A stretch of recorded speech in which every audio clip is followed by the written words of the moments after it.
suis un peu émue d'être ici parce que mes premiers souvenirs d'enfance remontent à la famille que ma mère hébergeait, un père, une mère et 2 enfants.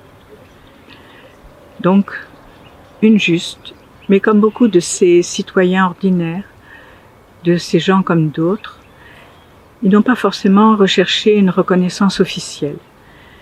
Les justes parmi les nations, très belle expression du Talmud qui a été reprise en 1953 pour la création de Yad Vashem à Jérusalem, eh bien, c'est aussi ce qui désigne ceux qui, même sans reconnaissance officielle, ont risqué leur vie pour sauver de la Shoah. Et en disant, c'est normal, on ne demande pas à être des héros. C'est vrai que finalement, on s'aperçoit que on estime à 3/4 des Juifs de France ceux qui n'ont pas été déportés. Non pas parce qu'ils ont tous été cachés, mais parce qu'il y a eu aussi la résistance des Juifs. Tout ça, c'est à voir ensemble. C'est cette histoire qui n'est pas de la grande histoire avec une majuscule, mais cette histoire qui a changé des destins d'individus et construit un destin collectif. Alors, oui, cela est fondé sur quelque chose d'important. Un humanisme transfrontière, cela a déjà été dit. Et là, aujourd'hui, les frontières, c'est celle du Léman, entre la Suisse et la France. Et c'est aussi, dans les 2 pays, une interrogation. Pourquoi tous les justes n'ont pas été irréprochables? Il y a eu parfois des intérêts d'entrepreneurs, de gens mais qui ont été des passeurs, malgré tout.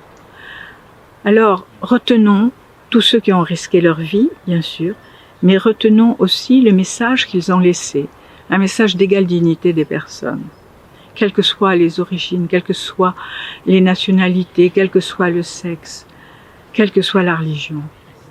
Au fond,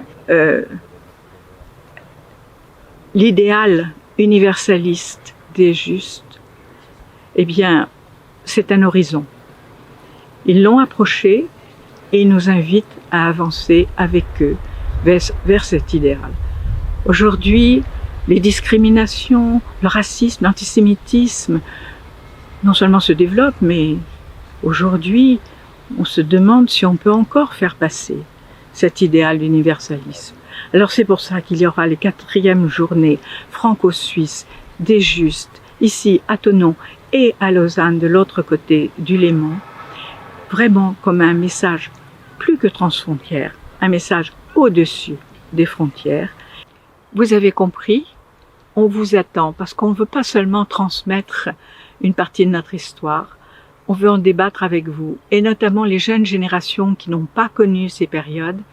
Alors, venez, parler avec nous, échanger avec nous en juin 2022.